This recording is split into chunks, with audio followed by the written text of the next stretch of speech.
Take me out to left field. Give me a shot of Fireball.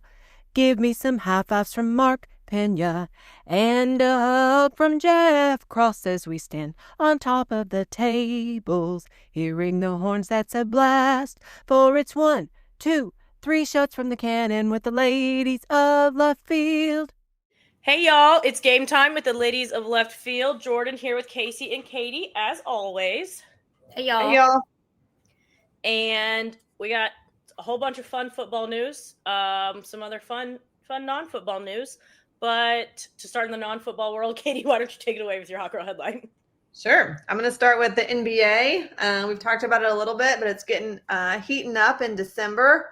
So right now in the West, your Oklahoma City Thunder are ranked at the very top, and they are 20-1, which is a historic fast start and a great start for any NBA team, but especially the Thunder. In the Eastern Conference, it's your Detroit Pistons at the top, and their record is 17-4. So, yeah, I mean, it's fun to watch right now. It's definitely getting going. Recently, an interesting thing is their Clippers have like a crazy packed lineup, star-studded group, and they're really struggling, y'all. They've only won 5 games in comparison to the Thunder, who are killing it at 20. Also recently, the Lakers were on a really hot streak. They had won 7 games in a row, and the Phoenix Suns halted that recently. Also, the Warriors signed Steph Curry for the rest of this season. So that's a big win for the Warriors. And we all love some Steph Curry. Seth Curry. Sorry, wrong Curry. Wrong Curry. Anyways, yeah. So NBA is starting to look good. It'll be fun to watch the Thunder continue on. You know, we've talked about we're kind of cheering for the Rockets this year with Kevin Durant being there. And I know they're doing pretty well. We also love our Mavs. So we'll continue to watch. But yeah, keeping up with NBA. I think Casey's going to tell us about our Cowboys. Yoo-hoo. Yes, the Cowboys are on a 3-game winning streak. Woohoo! But after Thursday's Thanksgiving Day game win over the Chiefs, which was great, they've now beaten both of last year's Super Bowl teams. So that's kind of a little feather in their cap that they beat, and that was for back-to-back wins against the Eagles and the Chiefs. But again, Cowboys just looking strong all the way around. Just kind of when one little part would falter, they just kind of, stayed in it. Never seemed to get panicked. I mean, Dak threw that interception at the very beginning of the game. It did get tipped. I mean, it wasn't like it was just a wild, crazy, bad throw. But CeeDee Lamb came on strong in this game. He answered all of us, myself included, yelling at him about catching the ball, and he did catch the ball a lot. He heard us. Yeah. Pickens still had a great game in the second half. He had some clutch catches. Jaden Williams running good. The defense is all just playing good without having any one person being the star. It's like I feel like they're all feeding off each other. DeMarvion Overshown is back in there and looking good. And so anyway, I'm excited about they've provided some good entertainment. They have the Lions this week, which should be pretty interesting because I feel like the Lions are struggling. So you don't want the Cowboys to think this is going to be easy. Sure. You don't want to have that attitude going in. But lately, Jared Goff has had lots of, when he's pressured, he doesn't play well. And so, and the Cowboy defense is starting to get pressure on the quarterback. The past 3 games with, it's just all around, just kind of looking good, feeling good. And of course we have the kicker that can kick 9,000 bajillion yards away. So, although I don't want to like test that all the time. I don't want that to be a thing. Agreed. And I don't like it when the announcers are like, Mr. Automatic. And I'm like, stop. Don't jinx him. Don't jinx him. Oh, that's the worst. No more of that. The announcer thinks too. NFL's definitely, it's getting into its the super fun time with getting into December. Teams are and there are so many teams in the hunt for playoff spots. Basically, I think it's just New England and what maybe Chicago on the NFC that are kind of like totally out in front of their things. Everybody else is kind of in a cluster. Yeah. Yes, this is what I was just pulling that up too. And like the Broncos are sneaking up. Oh, that's up right. there. Broncos, Like too. So weird crazy. because Bo Nix scores no freaking good points for the fantasy games. I don't know how this guy keeps winning. He is not winning me fantasy games. I'll tell you that. We're taking a fantasy tangent because I got so shafted this week, y'all. It was just, oh man. Who was on your? So it was. Let me. I gotta pull it up now. View recap. Let's see. How do we do? Really, really bad. I lost by so many points. Where's the? But again, Nuck if you buck. Who is that? Is that Cassidy? That is I beat Cassidy. That's Jackie. Jackie had AJ Brown 30.2 points, Bijan Robinson 27.8 points, and then Dak had Dak. And so I think I lost by almost 60 points. Yikes! Yeah. So anyway, I think, are we in the playoffs now? Why is my thing say blue? Yes, I snuck in, and I snuck in I made the playoffs. I'm in a quarterfinal matchup. Of course, I'm playing Shelly. Let me check mine. I'm sure I'm not, because like I said, Bo Nix doesn't score points in fantasy, but he does somehow win games.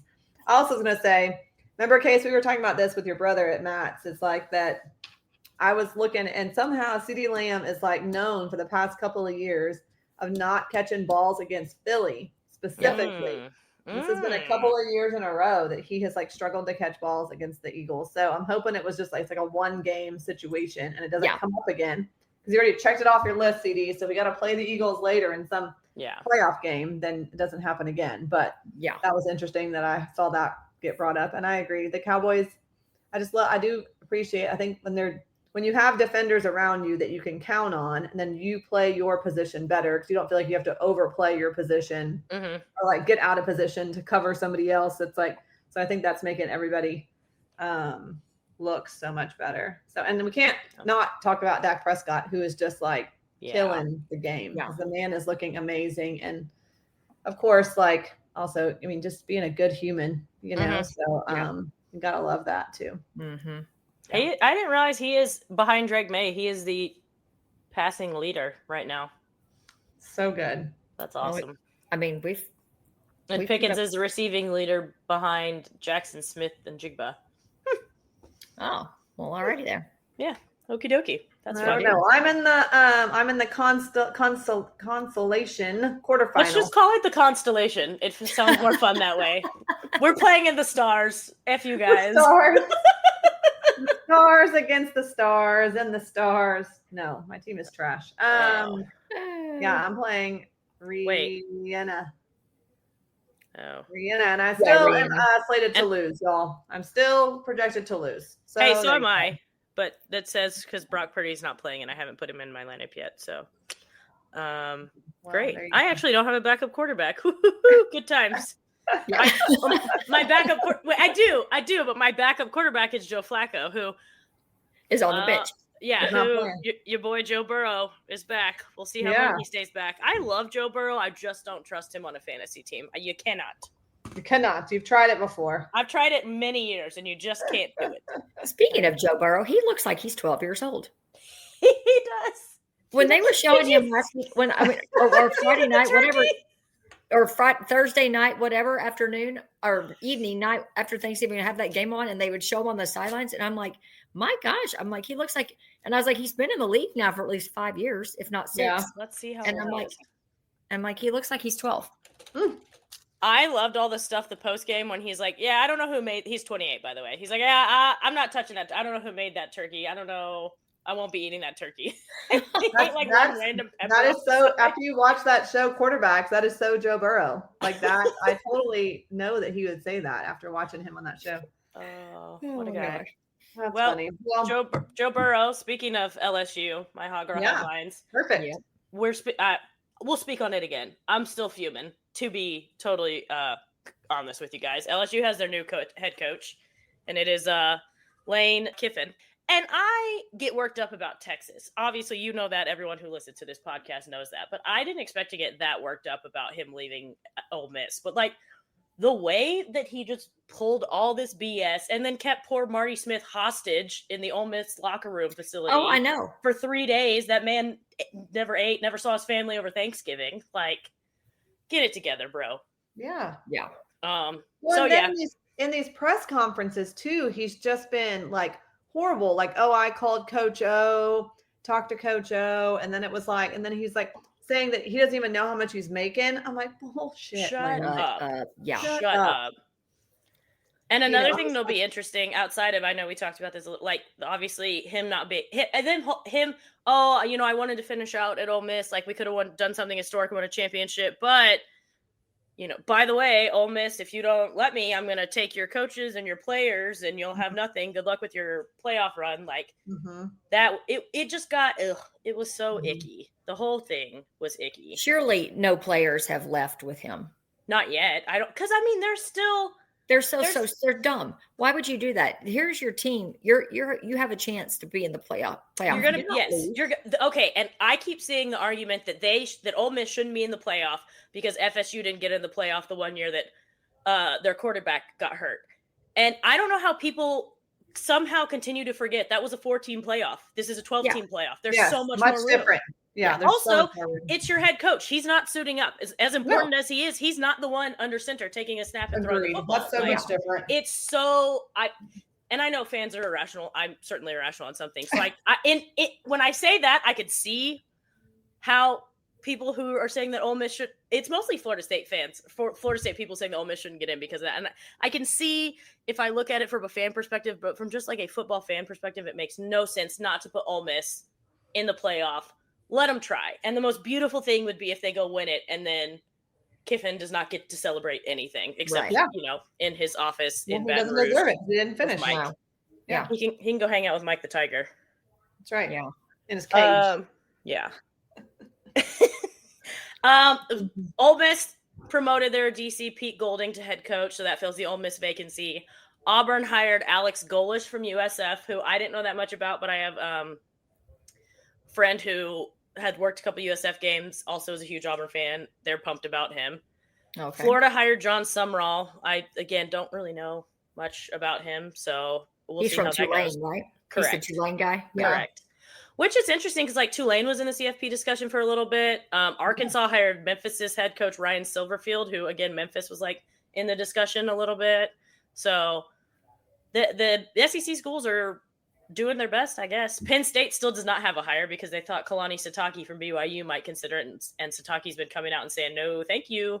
I know. He's staying. He's saying he's staying at BYU. Yeah, and I love that because, I think I was, you know, we were only in the Big 12 for 1 year with BYU, or 2 years, maybe. Anyway, I think he's a good fit there. I think he has a good culture there. I think he's winning there, although when we get into our CFP discussion later, I will also say that there's no reason for BYU to be in the CFP. But I still like Kalani Sitake. Some less on the radar schools, but James Franklin has a new home at Virginia Tech. Oklahoma State hired Eric Morris from UNT. Oh, interesting. And I didn't even see that Kentucky fired Mark Stoops. Oh, me neither. But I guess they did over the weekend, and then they hired Will Stein. Little known fact, Will Stein was a GA at Texas. No way. During the Charlie Strong time. Oh. Yep. Look at Case with the fun facts. Yep. I love that. Yep. Well, I think he was a quarterback either at Kentucky or at Louisville. So he's going back to his, like, you know, somewhat roots back over there. Okay. You're correct. Didn't his dad, I think his dad played at Louisville. Or sorry, maybe. Kentucky. I think his dad played at Kentucky. Yeah. Anyway, so that'll be nice. Okay. And you know, speaking of CFP, all this stuff, before we get into all of us, you know, campaigning for Texas, I think we need to talk about how incredible that Texas A&M game was. Incredible. I'm so jealous that y'all got to be there and witness that in person.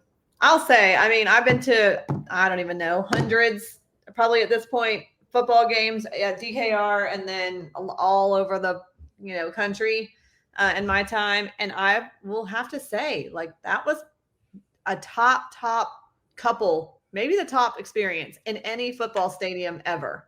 I mean, from top to bottom, it was just so well done. and the fans were great. Like our fans were great, but I'll even say I talked to a bunch of Aggie fans and they were like, it was competitive, but it wasn't like nasty. You know what I mean? And like people were just cheering for their teams and having a good time. And it was just it was the atmosphere, the environment was just so hype and it was so electric. And I just want to say, like, hats off to the DKR crew, of course, to CDC, everybody who really put that thing together, because it was awesome. Yeah, it was super, super fun. And I mean, like Casey and I talked about, from, you know, that the lights that the band had on, they had lights around their hats. They had like, I don't know, just different lights and, you know, on different instruments. And it just made it super cool. The music, the sounds, of course, the drone show, but just the way the fans were so into it. It was so loud. Yeah, I don't know. It was a really great experience. It was super fun. And of course, winning's always good. Winning always helps, yeah. But I mean, it's been a long, long time since somebody could probably say that they've been there in that stadium and it stayed full the entire time after the game. Awesome. For like 30, 45 minutes after the game. I mean, it took us several hours to get home. Yeah. Dang. I know, we got lucky on that. Just get right on out. Good job, Texas fans. Yeah, that's great. So yeah, another stellar game. Yes, that I'm so glad that he's I wish that maybe 1 or 2 games earlier he'd have turned it on, so that there was less of a like, oh, Texas. Are we sure Texas is, you know, actually a good? Yeah. But and then Trey Wisner. Yes. Best game of his career. Yeah. After what, last year's A&M game, right? Yeah. Something like that. I love that. Love it. And you had our defense stand up when they had to. Michael Taft gets his interception. Oh, yeah, that was beautiful. I loved that. It just made me happy. I mean, I just feel like the defense definitely had that like bend, not break mentality. Yep. And then when we blocked that kick by my boy Ethan Burke, who also had a hell of a game. Oh my gosh, he was the defensive MVP. Yeah, and I just think that really energized us, and it energized. I mean, the stadium was going wild, and I really feel like it flipped the momentum to us, you know, even more. And that was a big swing. That was awesome. For the record, everyone, we're recording this on a Tuesday night, just because I am heading out of town for work. So we are literally watching the CFP announcement show while we are recording this. Yes, we are. Have they said anything? Have they announced anything? No, my TV's behind me right now. I'm watching it. I'm in my living room. I've got the TV on, so Okay, good job. I'll interject here. Because I mean, I know this is going to take up a bunch of our discussion for the next couple weeks, but like, we can get into it more next week after the conference title games. But like, I have a hard time saying that Texas shouldn't be in the playoff. Like, they beat 2 of the teams. They beat 2 of the teams that are currently in the top 12, plus Vandy, who is 13 right now. So like, and I know there was the bad Georgia loss, but what also has been brought up was that it wasn't supposed to just be based on record. Sure. Like, and I know Sark has been campaigning. It was supposed to be based on who you play. And if you played Texas played Ohio State, the closest game they've played that Ohio State has played by far. Yeah. And again, I know we can go back to the Georgia loss, which was not great, but Michigan fell to 19. Tulane's up to 20. Go Tulane. There you go. Virginia. While we're waiting for the top 15 to announce, I can tell you one conference championship game I will not be watching, and that is the ACC Conference Championship. Yeah, is it Virginia Duke? 7-5 Duke and Virginia. Like, what a mess that has turned out to be. Yeah. Excuse me. Oh boy. You top 15. We were talking about this as it's getting announced, though. There is room for movement, right? Because like if different championship games, conference championship games happen. Yeah. Oh my gosh, Vanderbilt's 14. Vanderbilt's 14. We're ahead of We're ahead of Vanderbilt. We have to be. We have to be. Now, after beating A&M. Vargas yells, we beat them. Exactly. He's not wrong. Like, I do like Vandy though. Like, although, did y'all see on social media that Wasn't there a rumor that his brother got arrested? there was a video of Again? someone being arrested that people are saying that his brother got arrested and escorted at 13. Diego's got arrested again. No, his brother. His brother. Yeah, was in the Diego's stands. brother. Yeah. Okay, so 13, up 3 spots. Now, golly. That, We're going to be the first one out. Yeah. Okay, but again, we can get into All right, more that's the after the thing. conference championships. Who is well, that's the thing also, like, so who like, closer in rank can fall out if they lose their championship game? I said BYU. I said BYU because they got pummeled by Texas Tech. Like, Texas Tech is the only good team in the Big 12, it would appear. They got pummeled by Texas Tech when they played in the regular season. So I think unless Texas will kill them. Yeah, I would say unless I don't know how you in good conscience, I'm not on the committee, but I don't know how you in good conscience could put a BYU who has lost to Texas Tech by what, at least 22 times, if that's how the conference championship, and played nobody else like worth a damn. Exactly. Over, like, again, Texas over, okay, BYU's at 11, so that might be the one hope. Yeah.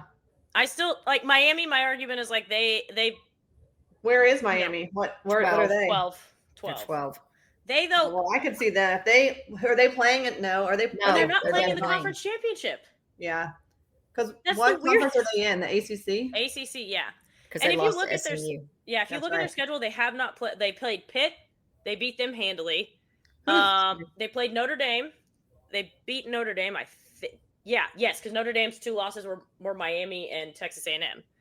But those 2 schools, Miami, Notre Dame, to me, Miami hasn't played anybody, but they've also beaten everyone handily. So that's why I almost have more of an argument of Miami getting in than Notre Dame, because, like, they lost to Miami and A&M, who are the 2 strong games on their schedule. I know they're the first 2 games of the season, but still. So I don't know. Notre Dame's 10. My other question is, who is playing in the ACC championship game, and are any of those folks ranked above? No, that's what you're just saying. That's Duke and Virginia. Like, Miami isn't even playing in their conference championship. Yeah, and none of them are ranked below us, huh? So Virginia's below us. I mean, like, Virginia's. Yeah, no one's ahead of us. Where if they lost, they would drop. Yeah. Huh. But again, Miami's that one ACC team. Although I think, I do think though, because doesn't the conference champion, whoever wins that game, automatically get a bid? I don't think so. I think it's like whoever's the highest of a conference. Okay, that's where I'm getting confused. Because that's the other thing where you'd get shafted is if they put in Virginia over Miami, and then you have the Miami argument. So then they put in Virginia and Miami. Miami, right? And then you're really screwed. Yeah. Mm-hmm. So, oh man. Yeah, I mean, after you get past Notre Dame, who is number 10 now, like, I think everyone else deserves. However this shakes out, 9 and up. Like, I think everyone else deserves to be there. So, what number is Georgia? They haven't announced that yet, but I assume they would be like probably 2, 3. They should be 3 because they should be 3. I mean, where's A&M now? That's a great question. We shall see. Where's who? The A&M dropped 4 in the AP poll this week. So. Oh yeah, they dropped their 7 in this. Okay. Oh, they just announced. Yep. Okay. Yep. So they say there. Wow. And OU's 8. So there we go. We beat the 7 and 8 teams. Yes. Mm-hmm. And we beat the number 14 team, and we lost to the number 1 team by 1 score. But then again, you go back and the number 3 team. Yeah. You lost to Georgia by 25. I know we can't gloss over that. I'm fully aware. Except though that we were in that game, it was 14-10 or something like that, and then they did the onside kick. That's also that was at the beginning of the 4th quarter. It's like we fell apart in the 4th quarter. That's also a fair point. So, and Ole Miss is 6. Again, I will just riot if Ole Miss doesn't make the playoff because of that kick. Can you imagine how mad? Like, that is horrible. People will fly from Oxford to Baton Rouge. Why will they not make things on fire? Because I don't think it will happen. But there was the precedent set the year that Texas got in. When we played Washington, that FSU did not get in because their quarterback was hurt and wouldn't be playing in the CFP. So they were not the same caliber team in the postseason as they were when they were undefeated. A quarterback playing with the quarterback position and a coaching are two separate things. Absolutely. Doesn't matter. Absolutely. Yeah, but that is the argument that people are making. But even if that was the case, again, that was 4 teams. This is 12 teams. There's so much more room. Oh, no, hold on. No, okay. Now, this right now is saying the first team out would be BYU. The second team out is Miami, because there is going to have to be 2 dumb people in. Yeah. So, good times. Good times. So, Ole Miss would play somebody's conference champion. And Oregon would play number 4, and Oregon would play conference champion number 5. And so who is that? Is that the ACC and the Big 12? Well, wait. There is. I don't know. If Texas, I think the one caveat though, if Texas Tech wins the Big 12 championship, then that conference championship number 5 goes away. Because it's just a guarantee of the conference champion getting in. So if the conference champion is already in the top 12. BYU. Yeah. If BYU wins, then I think they would get to go. Yeah. But the problem is what you're saying is the ACC situation is because Miami is not playing in that ACC game. So It doesn't matter. Either Virginia or Duke. If 7-5 Duke gets into the college football playoff, it's going to get in. Only. Right. It's automatically going to get an automatic bid into the playoffs. They need to stop this. That's just scrap conference championships to begin with. Agreed. I mean, we don't need to have automatic people getting in. This is not. I think they should scrap them as well. I mean, this isn't baseball and basketball where we get in 50, 64 teams and 50-something teams. Right. If it's 12 teams, it should be the 12 best teams. Agreed, no matter what. And if you're playing in a crappy conference, sorry about you. You know what I mean? Yeah. Or your conference has weird championship rules, like get it fixed. Because it's like if a Duke gets in or a Virginia gets in and then they keep Miami in, that's taking a spot. I mean, I don't know if one of those 2 wins, they would kick Miami out. I don't know. That's crazy. I say I doubt they would, but I don't know. Mm-hmm. I don't know, man. All right, I got to head because I have to go jump on some work meetings. I can't even root for any of these teams. I mean, Indiana, I guess, is the only person I'll root for. Yeah. I don't mind. I really don't mind Oregon. I don't know. I just feel ambivalent about Oregon. Yeah. I will root for Ole Miss. I will root for Ole Miss, actually. Yeah, I would root for Ole Miss. Actually, I want them to win the whole damn thing with 2 big middle fingers up to Lane. And be like, hell yeah, damn right. We're going to win a national championship without you. And thanks for nothing. And I hope that happens. That would be great. Yeah. All right, y'all. I got to jump off. Women's college soccer, the semifinal and championship are this weekend, Friday night. Tune in on ESPNU, my friends. Okay. We got some volleyball happening around the horns as well. NCAA round on Friday. We're the number 3 overall seed, and we'll host Florida A&M, South Florida, and Penn State.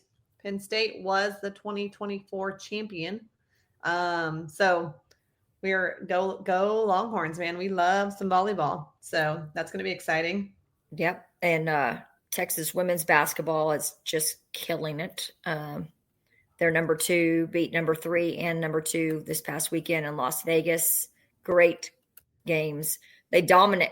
Against UCLA, they had over a 20-point lead, and then UCLA was able to come back, tie it, but then we rallied and held on for the win. And then South Carolina, I think it was kind of the opposite. Didn't get to see much of that game until the end because that was on Thanksgiving. Mm-hmm. But from everything I heard when I tuned in, it kind of gone back and forth. But South Carolina had about a 10-point lead on us late in the third quarter, and we came back and beat them. And Rory Harmon had the game-winning shot with 0.07 seconds left on the clock. It was great. It was really good, exciting for them. So, yeah. And then we were joking that the women's basketball is so good. Lady Longhorns are so good that Barnabas Reed, who likes his men's basketball Twitter account that's called Barbecue Chicken. We were saying even Barn is more hyped about women's basketball right now. Yes, he is. Barbecue Chicks. Barbecue chicks. Our men's team is starting to show some life. They definitely can they can score points now. So they're coming along. We're just going to see. I think we do have a good coach. It's just not going to be instantaneous. We don't have any kind of superstar name, which is probably to our what's the right word, is benefits us. Instead of having one of these one and dones that, we've been having for the past several years, we actually maybe have some players that all just want to play together and see what can happen here. So we can get behind and start to get to know them a little bit better. Yeah. Which is always nice. Yep. And let's see. And then one more little. Yeah. You have a golf thing, Casey, for us? Yes. I was just going to say for the golf enthusiasts out there, that would be me. Yeah. The Hero World Challenge is this weekend, and that's Tiger's tournaments, one of Tiger's tournaments, but it's in the Bahamas. And so it's a real small tournament. There's only 20 people playing in it. This go round, Jordan and Scotty are in it, and there's lots of other Keegan Bradley, Justin Rose, Hideki Matsuyama. I mean, it's everybody playing in it is a name that everybody is recognizable and everything. So good scenery. They usually have little clips showing you the things that all the Tigers foundations do for the people down there. Anyway, so it's a fun tournament. Scotty won it last year, so he's looking to repeat. And there's that. So if you don't want to watch conference championship football games, which I may not want to since they're looking annoying, there's always golf. There you go. Options. Yeah, you have options again. Yeah, you can watch volleyball, a little basketball, yes, little golf. There we go. We're ready. Yes. Yep. All right, y'all. Well, we will keep seeing what's going to happen with all of this, and stay tuned. And time to open up your world of sports. Maybe stop a little bit less of college football now that our Longhorns are probably out. But yeah. All right. Well, have a great week, Case. Everybody have a great week. Yep. And in no time at all, we will legit see you in the real left field. See you in left field.